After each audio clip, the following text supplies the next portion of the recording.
Um,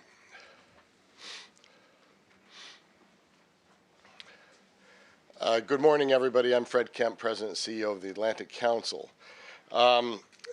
This event is an important one for us. It's embedded in our Future Europe initiative.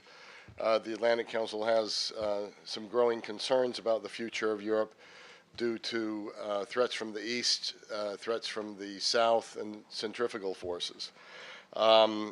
It is my pleasure to welcome you to today's discussion of the geopolitical implications of the upcoming British vote on the United Kingdom's relationship with the European Union. And we do see this in this larger context. We realize that this is an issue ultimately for British voters. We don't wish to intervene in the internal affairs of the United Kingdom. Yet on the other hand, at a moment of such great uncertainty, both in Europe and globally, we find that the risks inherent in the possibility of Brexit are a geopolitical matter and also a U.S. national security matter. In that spirit, a special welcome to our speakers, former National Security Advisors, Mr. Thomas Donlan and Mr. Stephen Hadley, and our moderator, lead anchor at the BBC, Ms. Katty Kay. I'd also like to welcome distinguished guests I see here and our audience watching online, especially those in the UK who have tuned in to our live webcast. Today's discussion comes at a critical moment in the run-up to the June 23rd referendum, when UK citizens will cast their votes to determine the future of their relationship with the European Union and the world. On Monday, Prime Minister David Cameron underscored the advantage of maintaining Britain's leadership role within the European community, saying, quote, "The truth is, what happens in our neighborhood matters to Britain. That was true in 1914, in 1940, and in 1989, and just as true in 2016. Either we influence Europe or it influences us." Responding to these and other concerns, the Atlantic Council yesterday released an open letter signed by 13 former Secretaries of Defense, State, and National Security Advisors, making the strong geopolitical case for the United Kingdom to remain in the European Union. The signatories include former Secretaries of State Madeleine Albright and George Shultz, former Secretaries of Defense William Cohen, Robert Gates, Liam Panetta, Frank Carlucci, and William Perry, and former National Security Advisors Richard Allen, Zbigniew Brzezinski, Jim Jones, Brent Scowcroft, Tom Donlan, Steve Hadley. These top U.S. leaders wrote, quote, "We are concerned that should the UK choose to leave the European Union, the UK's place and influence in the world would be diminished and Europe would be dangerously weakened." The British government and people are America's closest friends and allies. Shared history and culture, as well as economic, political, intelligence, and military interests, form the basis of the special relationship.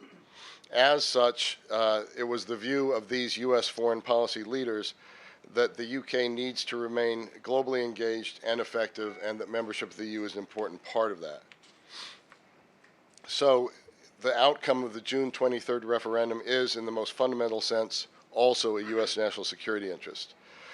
Here to elaborate on the points of the letter and the national security implications of the upcoming vote are Tom Donlan and Steve Hadley, former national security advisors under Presidents Barack Obama and George W. Bush, respectively. One a Democrat, one a Republican, just as the 13 who have signed this are a relatively even mix of Democrats and Republicans, with some having served in both administrations, Democrat and Republican. The wealth of experience these two gentlemen have had, serving several U.S. presidential administrations, and throughout that having dozens, one could say perhaps hundreds of interactions with the UK on crucial issues, is very important to this discussion. Mr. Donlan is current partner and vice chair of O'Melveny and Myers LLP, having served as National Security Advisor from 2011 to 2013. He chaired the Obama-Biden transition at the U.S. Department of State and has advised U.S. presidents since his first position at the White House in 1977, working with President Carter. He was also Assistant Secretary of State and Chief of Staff at the State Department during the Clinton administration. Steve Hadley is a partner of Rice Hadley Gates LLC, an international consulting firm that he founded with Condoleezza Rice, Bob Gates, and Anya Manuel. He served as National Security Advisor from 2005 to 2009. He has also served as Assistant Secretary of Defense for International Security Policy and was first on the NSC staff under President Ford from 1974 and 77. So two men with an incredible experience of leadership and a perspective on historic moments such as the one we face now. Here at the Council, Steve also serves as Executive Vice Chair of our Board of Directors, and we're grateful for his significant contributions to many of our initiatives. Tasked with moderating the discussion is Katty Kay of the BBC. She has traveled the world reporting for the BBC and offers an enormous depth of experience covering Washington, and we could think of no one better to moderate our conversation today. Today and in the weeks ahead, we'll be using the hashtag Bremain versus Brexit. So hashtag Bremain versus Brexit. This doesn't roll immediately right off the tongue. And if you don't like that and you're still in favor of Bremain, you can also use hashtag StrongerIn, which is what our British friends have been using, if you want to follow this conversation across the Atlantic. Without further ado, let me invite up the panelists and the moderator.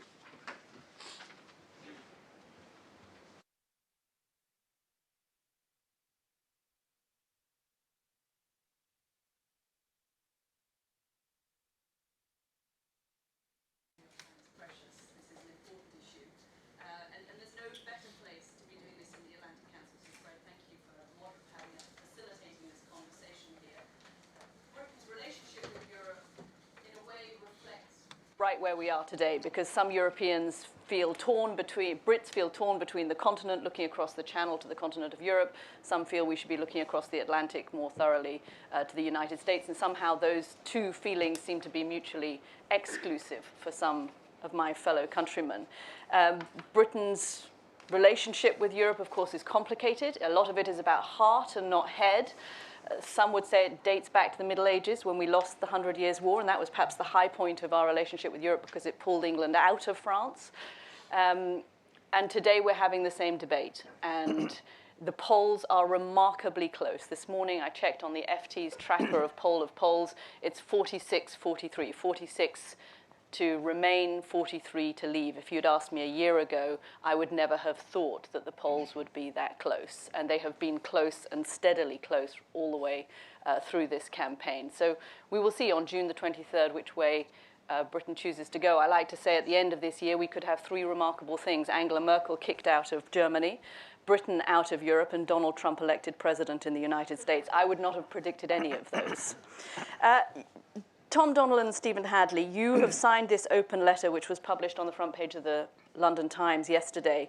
One of the, and Fred referred to some of it, one of the sentences is, "In our globalized environment, it is critical to have size and weight in order to be heard." Stephen, let me start with you. What do you mean by that? I think the problem for a UK withdrawal from the EU is that it will weaken the UK, it will weaken the EU, and may actually precipitate an unraveling of the EU. And that, I think, is bad for the United States, bad for Europe. With all the problems we have internationally, the only way we're going to solve them is if we can bring together our diplomatic, economic, and military weight in a focused way. And it's going to be much magnified if the United States and a unified Europe are working together to solve those problems. So if the UK leaves, the concern is it weakens the UK, weakens the Europe, weakens the United States, because we lose our traditional partner at a time when the number of global challenges we face could not be greater. Tom, the Leave campaign has called this kind of comment Project Fear in the UK. So spell it out for us. Why this apocalyptic view of what would happen to Europe if Britain were to exit? No, I think it's grounded in history and in facts and in analysis. Right? And Steve and I here obviously are not voting on this in the United Kingdom. We're here to talk about what the U.S. interests are. And I think in this case, the U.S. interests and the U.K. interests coincide quite strongly. As Steve said, we have, again, for facts and analysis, right? We have a strong interest in a strong UK, right? And by every analysis I've seen, I think that the UK would be weaker, having pulled out of the of the European Union, weaker economically. I think I've read the Treasury report, seen Mark Carney's comments, looked at the analysis of most of the financial advisory firms in the world, and all point to a poorer UK. And there's another report out this morning suggesting the sterling would fall by 20%, growth would decline, unemployment would be up as well. So weakening weakening the United Kingdom is a serious interest for the United States.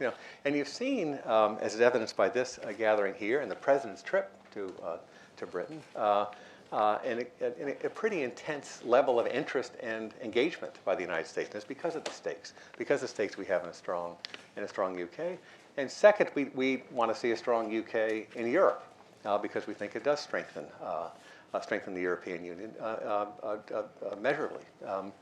Third, we don't want to see a UK that is inward-looking, insular, and in a period of extreme uncertainty over what could be years after an exit. That's not in the UK's interest. It's certainly not in the interest of the United States. As national security advisors, I think we both say that the first call that we would make and made with respect to any international situation or crisis or development would be to the United Kingdom. It's a very important relationship for us, deeply rooted in cooperation for many, many years, and in our ties. And the last point I'd make is kind of the strategic point with respect to the U.S. interest, and I think the UK interest, and that's the interest in the European project generally, which has been has brought peace and stability and prosperity to Europe. It should not be taken for granted. And these forces of fragmentation could not come at a worse time. You've had a cascading set of crises from the recession to the Eurozone crisis, to migration, to terrorism, to threats from Russia.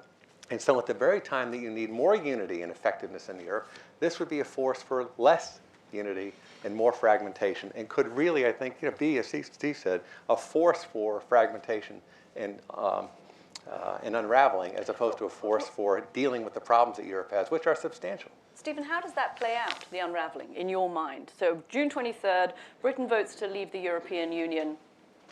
How does this impact Europe? How does it precipitate an unraveling of the European experiment as we've known it? Well, as we've already said, there's an enormous amount of pressure on Europe. We've identified, Tom just identified it. I would give one other pressure, which is the pressure Vladimir Putin and Russian policy is putting on Europe. They are very much betting on weakening and fragmenting Europe. The concern is that if the British people vote to leave the EU, there are already 5 or 6 countries where there is some ferment within saying, well, if the British get to have their referendum on the EU, why not us? And the risk is that that would lead to a cascade of referendums. And when the European project has been put to a vote variously, whether it's the Maastricht Treaty or any of the rest, it hasn't done well. Why is that? Because in this sense, the folks arguing for Brexit are right. The EU has sadly been an elite project. It has not been a project that has been sold and explained to the people of Europe. And that is a weakness, the chickens of which are, in some sense, are coming home to roost.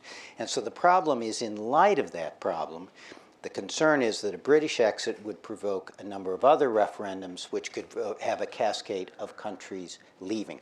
What's the solution?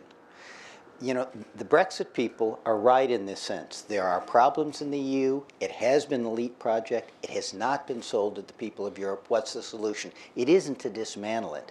It's for Britain to stay in, work with other leaders to fix the problem of the EU, and then take it and explain to the people of Europe why historically the European project, which the United States and the UK have been partners on for 60 years, why that European project has brought unprecedented peace and prosperity to Europe, and sell it to their people. That's what needs to be done. Don't dismantle it. Yeah, you see it already. You've seen the polling data, right? Places like Germany, Italy, Sweden, Hungary, where I think the polls now show that over 50% of voters asked in those, or population asked in those countries, said if this is Brexit, we'd favor a referendum here. So you already have that present, and you have the pressure from these problems that the European Union is facing. It's really an unprecedented degree of pressure and fragmentation, and that's something that needs to be addressed and not exacerbated. The other thing I wanted to mention is the pressure on the UK. I mentioned that it'd be a period of uncertainty. I think that's clear, right? I mean, I don't think that, and this is not a fear issue. It's living in the real world. The real world implications of a withdrawal with respect to the relationship economically between the United Kingdom and Europe is something that would have to be worked out maybe over a course of years, right? And I fear, right, that it would cause the United Kingdom to have to be insular and inwardly focused for an extended period of time, which is not in Britain's interest, and it's certainly not in the interest of the United States. Let's talk a little bit about security issues. Of course, that's what you both dealt with in respect of Britain and of your European partners. Not everybody believes that being in Europe makes Britain more secure. Michael Hayden, former head of the CIA, Richard Dearlove, former head of MI6, have both come out and suggested that actually being part of the European Union weakens Britain's security. What do you make of that? I don't know what the argument they've made that it weakens their security. I guess you have to look at it at two. That Britain is constrained by European institutions, for example, the European Court of Justice, which can make the pursuit of individuals more complicated.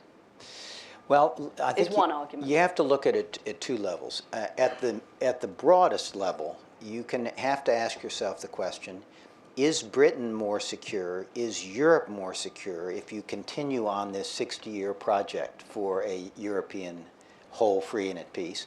Or is it more secure if actually you renationalize security, politics, economics, and go back to the nation-state system? If you look at history, that has not worked out particularly well for Europe and has required the United States in the 20th century twice to go to war in Europe. So if you look at the historical case, that doesn't sound like a prescription for a more secure, prosperous Europe. In terms of the mechanisms, in terms of dealing with terrorism and the like, most of the cooperation, of course, is not between the individual countries and the EU. It is among the individual countries. The intelligence services are a national responsibility, not an EU responsibility. One of the things that the terrorist attacks in Brussels and Paris has shown is that those intelligence services are not cooperating the way they should be. So my argument for Michael Hayden and others would be, let's not talk about dismantling the EU. Let's talk about the problem. And the problem is that the intelligence services have not been cooperating, sharing information the way they should. Europe had the wake-up call we had in 9/11. We learned after 9/11 our intelligence agencies, law enforcement, were not cooperating, were not sharing information. Europe, regrettably, did not learn that lesson before Paris and Brussels. It's going to have to learn it afterwards. So I would say let's focus on that, because that's where the rubber hits the road in terms of dealing with the problem of terrorism. Tom, were there never times when you were in the White House where you were dealing with your European counterparts, where you scratched your head and you thought, oh my God, these Europeans are driving me mad? That they are not sharing intelligence, they're not sharing data in the way that they need to be doing it. And actually, the argument in Britain on those on the Leave side seems to be, if we were more autonomous, we could run our own intelligence, that we could deal directly with the Europeans with the Americans more effectively and more directly with those individual states. Well, let's go through it. Well, number one, the United Kingdom and the United States deal directly and quite effectively on intelligence matters. It's the closest intelligence relationship we have in the world, and leaving Europe's not going to enhance that. Secondly, as Steve said, it can't possibly enhance European security or UK security to have the problems exacerbated with respect to information sharing, intelligence sharing, border control, and things like that. You can't hide yourself off from the world, right, and expect to be safer. It doesn't work that way, right? Intelligence is intelligence, right? Information sharing is absolutely critical to going forward. And the United Kingdom has a very significant interest in seeing Europe do better. Now, can Europe do better with respect to counterterrorism? And should it? Absolutely. And I think, as Steve said, the Paris and Brussels attacks should have been, and I hope are, a wake-up call. Because today, there are really serious problems with respect to databases, information sharing, intelligence sharing, border control. But the answer to that, which is actually calling for more cooperation, right, is not to actually step in and become a force for less cooperation and more fragmentation. That can't possibly be right. Let me just make one thing. Look, in dealing with terrorism and dealing with ISIS, we're dealing with a network. And the only way you can defeat a network is to have a bigger and more powerful network. Right. And if you think the way you do it is to have this pristine autonomy, and you want to then deal with terrorists on your border, fine. I would rather be part of a network that deals with terrorists where they live and disrupts them where they live before they get to my border. So I think this notion that somehow with this pristine autonomy, Britain can defend itself really misjudges the threat. It is a global network, and UK needs to be part of a global network to defeat it. I'm going to ask, do jump in with questions. So go ahead, yes. I think it's probably small enough. I can repeat it. I'm Harlan with the Atlantic Council. Thank you. Two questions, one for Caddy and one for Steve. Caddy, why is number 10 running such a lousy PR campaign in terms of Brexit? When you talk to Ethelwell and others, they say we're going to wait, et cetera, et cetera. I know that Cameron's preoccupied with Panama Papers and ministers being caught in very delicate situations, but it seems to me that their campaign is not very good. And for the two national security advisors, what is Plan B in the event that Britain does the unthinkable and says we're going to leave the EU? What do we do? What do we do about NATO? What would be your recommendations for the United States in the event that Britain does it? I'm not really here to speak for number 10 on their PR campaign.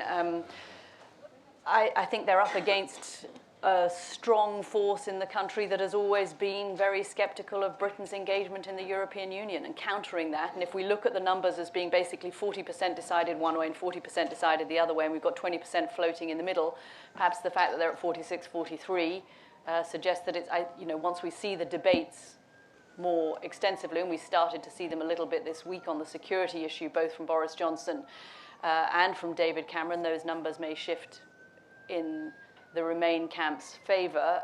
Boris Johnson is a powerful advocate for the Leave campaign, and him coming on board for Leave made a difference. And he, now that he is not Mayor of London anymore, he has an awful lot of time to devote to the project.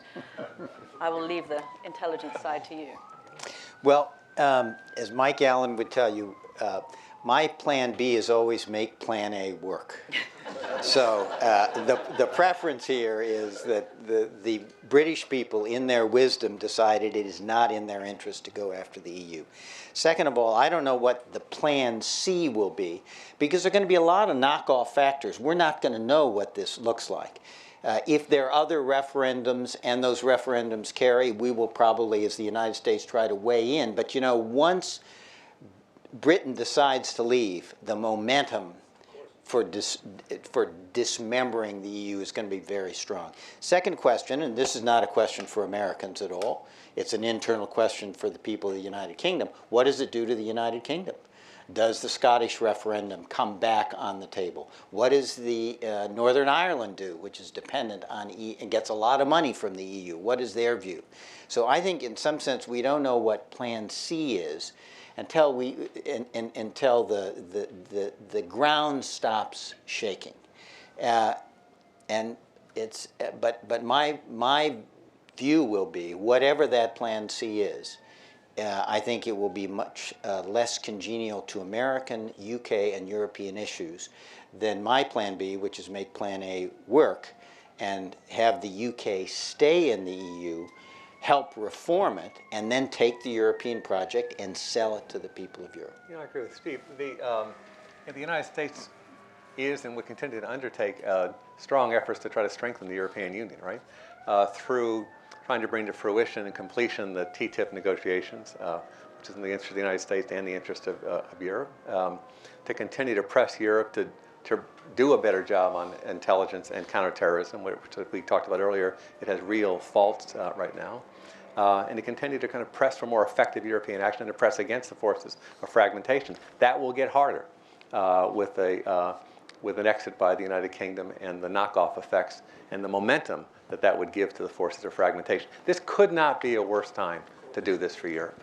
And it's just really highly ill-advised from Europe's perspective, and from Europe's perspective, from UK perspective, Europe perspective, and certainly from the United States perspective. I want to get on to NATO in a second, because we also had the letter from the 5 former NATO chiefs published in the UK too. But just spell it out for us, Tom, a little bit. You're in the White House. There's an issue you want to deal with on security, and Britain is out of Europe. How does that change the way you would deal with Britain on a security issue? A couple of things. We'll maintain a very close security intelligence relationship with the United Kingdom in all events, right?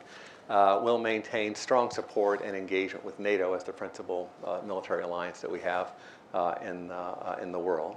But with respect to a number of the things that are in addition to NATO, right, in our bilateral relationship, including a lot of things that the EU does as a unit, we have been deeply involved with Europe on a number of major diplomatic initiatives, like the Iranian nuclear deal, for example, like dealing with migrant issues, like dealing with development issues around the world. And the UK won't be at the table. And I don't think that's good for us. I don't think it's good for the European Union. But in that case, for example, we'll be dealing with it. We'll be dealing with the leaders of the European Union with respect to some of these major global political and security issues. Would it ever make Britain not your first phone call? Well, I think that the ties are deep. I mean, it's interesting. The visible and extensive engagement by the United States in this issue, right, is indicative of two things. It's indicative of the stakes, which we've been talking about in our discussion with you, and it's also indicative of the ties that we have with Britain. So and those ties are real, but they'll be a weakened partner. And on a number of the things that Steve or I would have to deal with as National Security Advisor, where the EU as a unit is a player, trade negotiations, major negotiations, security and political negotiations around the world, we'll be dealing with European partners, the continental European partners going forward. Should they, by necessity, should UK exit? You had a question, sir. Yes. Yeah, I'm the Belgian ambassador. Thank you so much for your introduction. The question I have is the following. What makes you so much scary? And it's, of course, a question that I asked to get more of your insight. What makes you so scary of UK leaving the European Union, whereas today already we have a UK that has a lot of left opt-outs? You know that UK is not part of Schengen, UK is not part of the monetary union. You know that the sensitive areas that you are currently discussing, like foreign military engagement, homeland affairs, homeland security affairs, are being worked out under the rule of unanimity, consensus, so they have a veto there. So for all practical purposes, we already have today some kind of, two-tier Europe. And many of us are discussing indeed that should the UK remain, which of course I can tell you as a Belgian, we absolutely hope will be the case, but that most probably the European Union is going to evolve towards a two-tier Europe. That is a core Europe for whom the European Union is a project in the long term, value-based, and then a periphery for whom the European Union essentially is, a deal, a transactional affair. Now, my question is, what makes you so much scary of, them leaving or them just being part of that periphery in a two-tier Europe as regards the current situation? Thank you. It's one thing to have a two-tier Europe within a unified Europe. It's another to have an ununified Europe. And the concern is that if the British, as we said up here, if the British leave, it will provoke other referendums and others will leave. And you won't have a two-tier Europe. You won't have a Europe. Secondly, on Caddy's question, the first call will always be to the UK, sure. But the issue is going to be on any major issue, where is Europe? Because quite frankly, the center of gravity is in Europe and on the continent. And so the question will be in that meeting of Europe foreign ministers or heads of state, where the decision will be made about what is the position of Europe and where the resources of Europe will be committed to diplomatic, military, economic, we're committed to an issue. The UK will not be in that meeting. So when the President of the United States is going to talk to somebody to try to persuade them about what position Europe should take, the phone calls aren't going to go to the UK Prime Minister because the UK Prime Minister will not be in the meeting. And the problem becomes, it's a problem for us in two ways. One, because the United States and the UK are probably closer in terms of our geopolitical views than any other country in Europe. So the United States will not have an advocate within Europe of a point of view that could reflect American interests.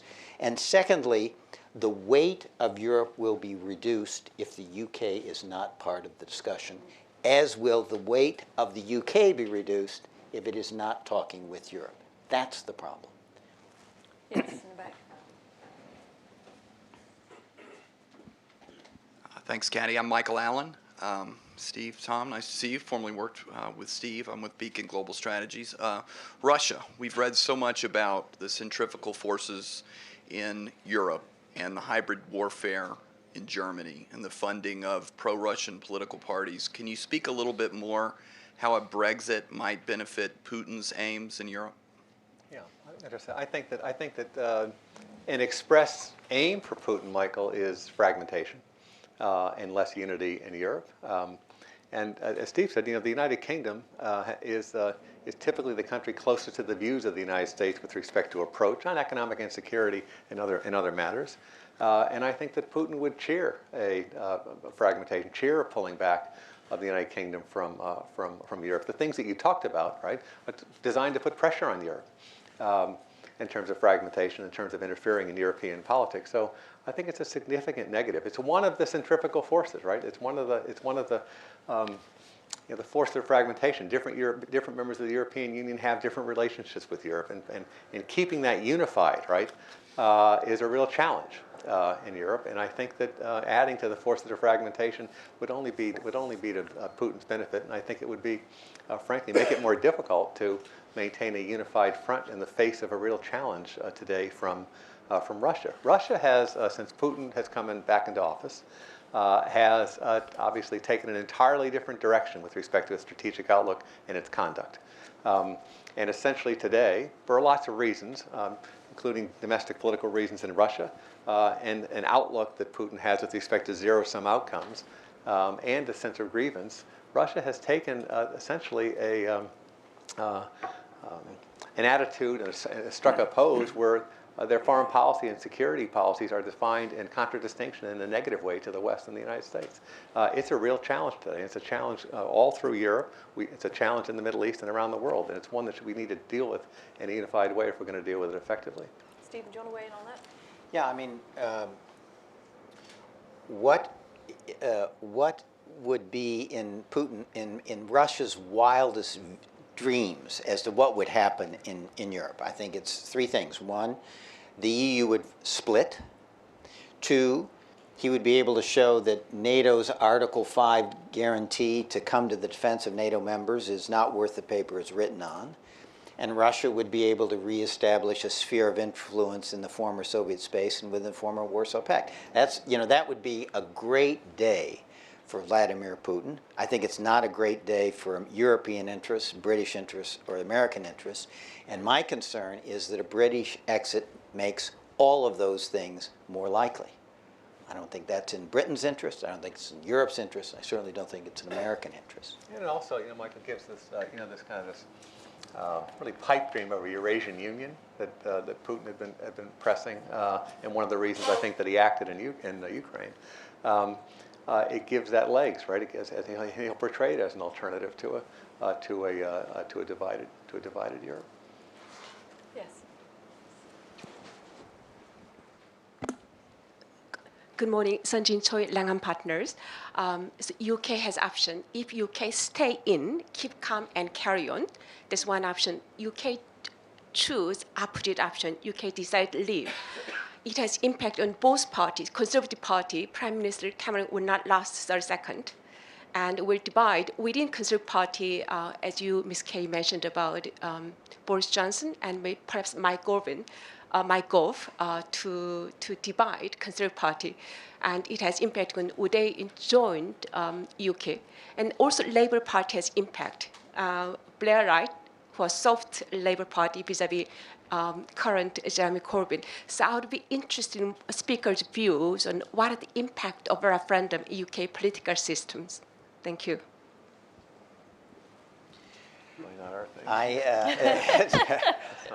I struggle being You want national to talk about security Boris Johnson's advisor. prime ministerial ambitions? Are you announcing today? I had enough trouble figuring out American politics, and I can't do Europe, UK politics. I mean, it'll scramble the eggs. There's no question about that. Certainly but in in the terms of the Conservative details, I leave that to others. But look what will happen. I guess stepping back, kind of taking a macro look. it'll be exceedingly disruptive. It'll cause it'll cause the United Kingdom to be inward-looking for an extended period of time, to have to deal with the fallout. The day after this, if it happens, right, Europe won't have any idea, UK won't have any idea what its economic relationship is going to be with the European Union, and it will take years to figure out.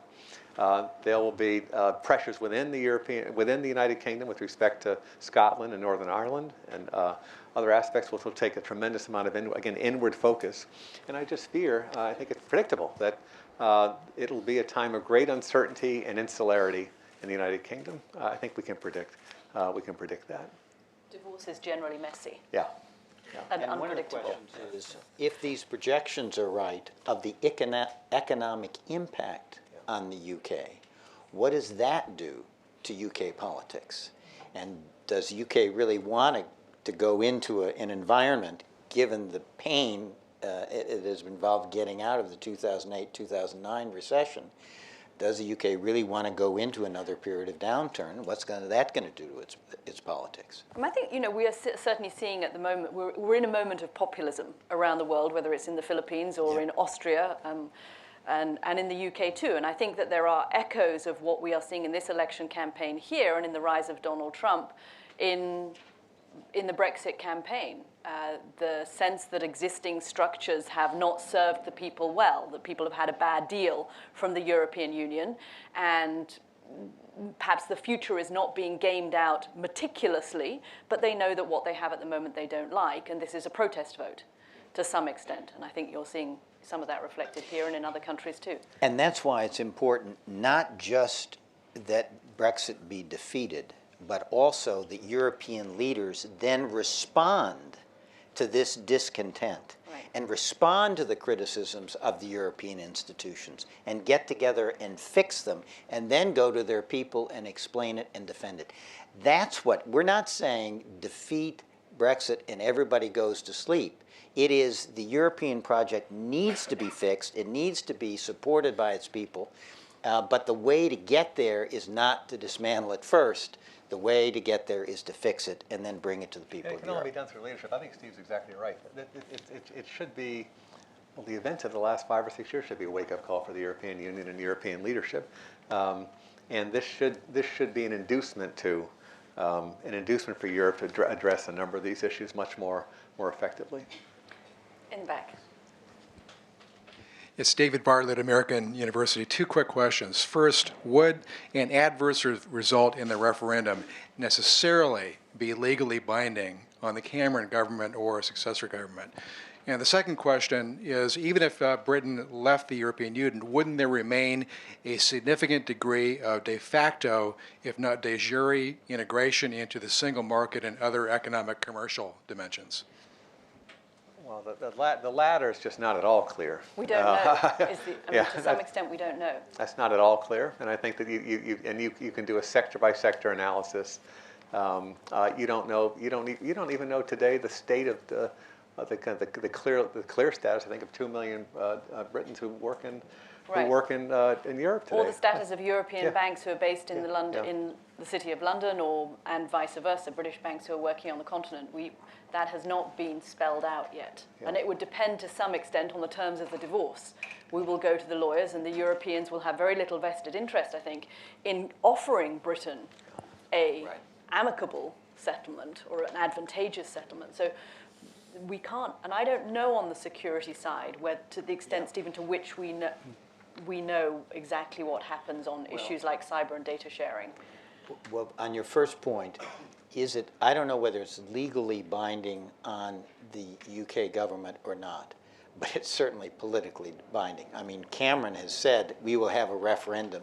I think it's impossible if the British people vote to leave for Cameron to say, I'm not going to take it into account. His government would fall. His government may fall anyway.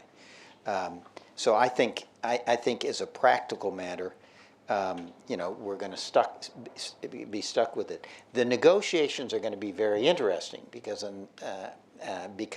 one of the things, if you're European leaders and you're still committed to the project, you want to send a deterrence message to these other countries that are thinking about referendums that getting out of Europe is not so easy and not so beneficial. So there are going to be all kinds of incentives on the part of the European negotiators to make this as rough on the UK as they can in order to deter others from going down a referendum and an exit road. So, you know, I think Tom made the point. We are going in a world that is already extremely uncertain. For the UK and Europe, this will put it in uncertainty on steroids, uncertainty as to the future of the United Kingdom itself. Does it stay united?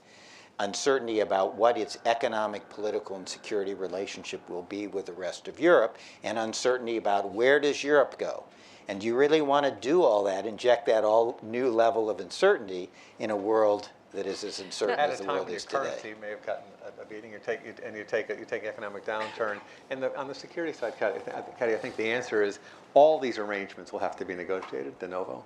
I think that'll be the attitude, that basically there's now not the same legal relationship between the United Kingdom and the European Union that existed, and all these arrangements are going to have to be looked at in terms of what they are going forward. And trade's an interesting one as well too, with respect to the United States. You know, both Ambassador Froman, our special trade representative, and President Obama have made clear that the principal trade negotiation the United States is entering into with Europe right now is the TTIP with the Union as a bloc.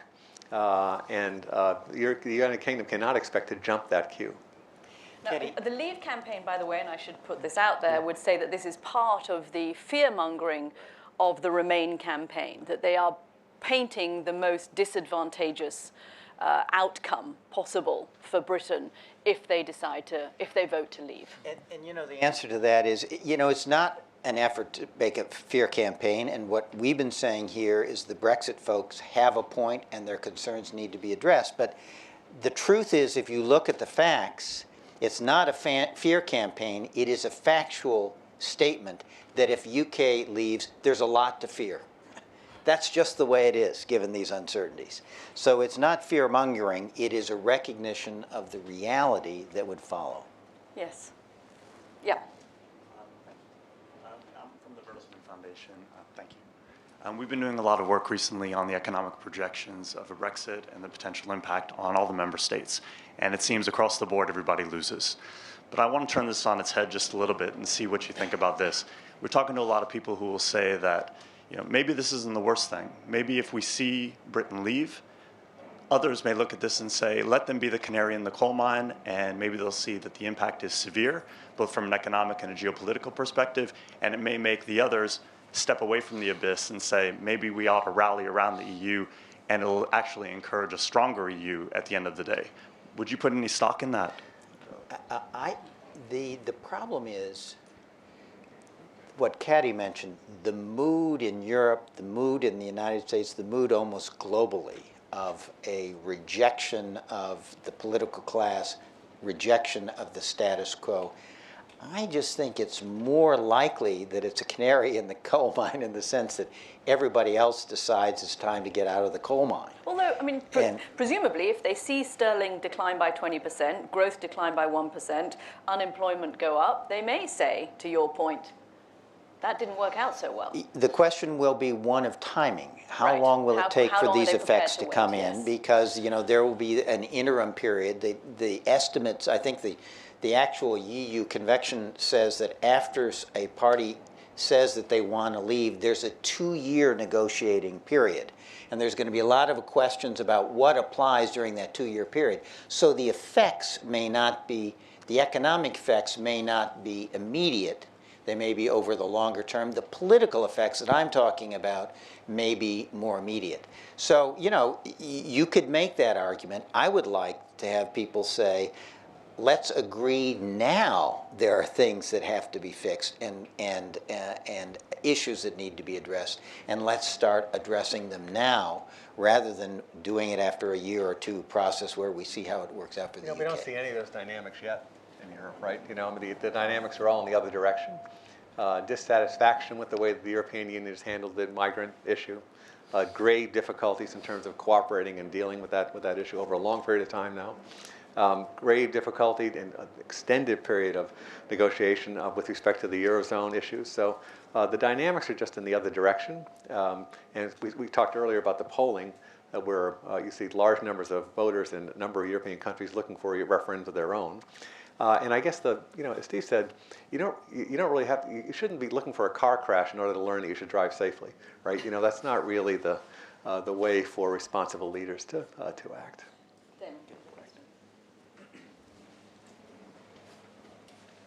Thank you very much. Damon Wilson here at the Council.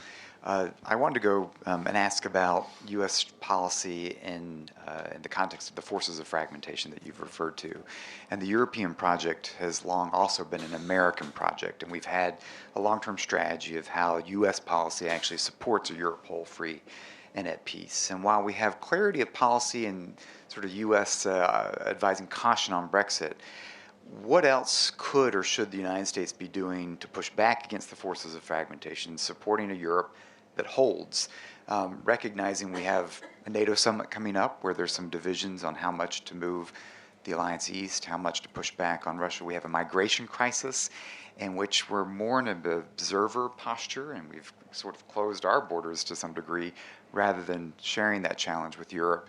Can you, and TTIP as a flagship agreement in which we may not have the votes or even public support.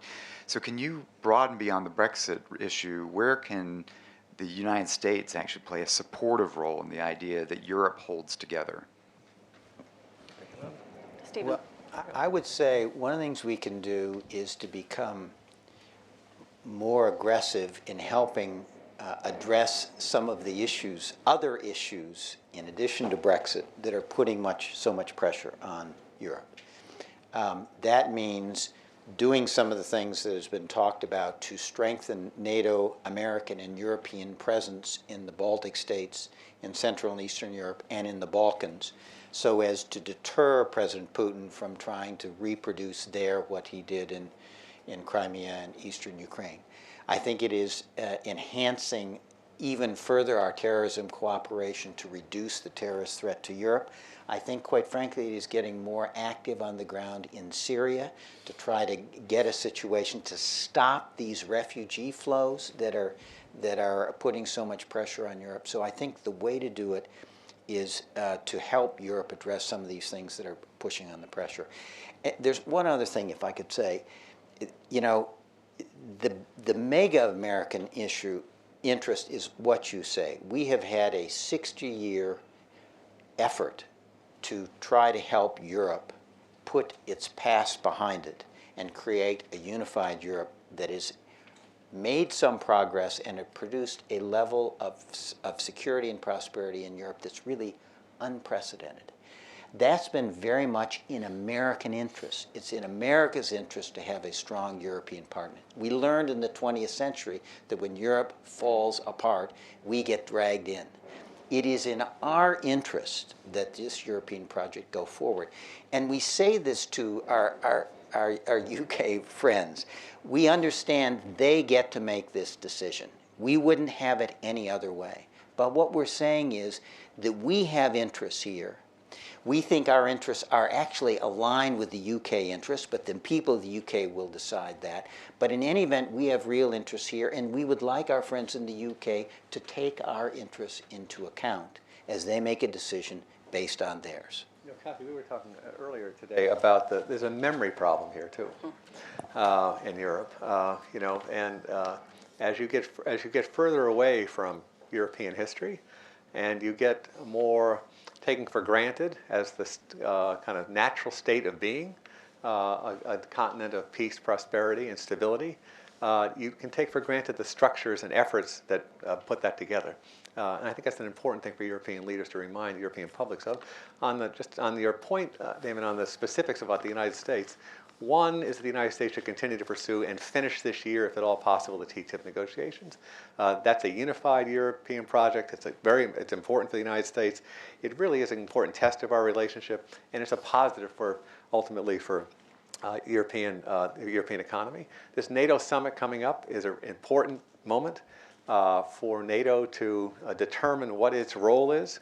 And I think Steve's right. I think there should be a set of determinations about how to prevent and respond to and deter hybrid war and other kinds of threats from covert and other threats from Russia. I think that a lot of work can be done, I think, on protecting the southern flank of Europe with respect to migration. But hard work on thinking about the future of the alliance at this NATO summit, I think, is pretty important. And third, I think the United States needs to continue, as we talked about earlier, to engage Europe quite directly and forcefully in counterterrorism. I think the failings in Europe today with respect to intelligence sharing, information sharing, border control, databases, is a clear and present danger to the United States, and as it is to Europe. And a lot of work needs to be done going forward, and that should be something we should be engaged jointly on. Stephen has a plane to catch, so I'm going to let him slip away and make sure he doesn't miss it. Thank you all very much for coming. This is a debate that's going to carry on both clearly in Britain, but also here in the United States for the next couple of months. Stephen Hadley, Tom Donnellan, thank you very much for joining me. Thank you, Kathy.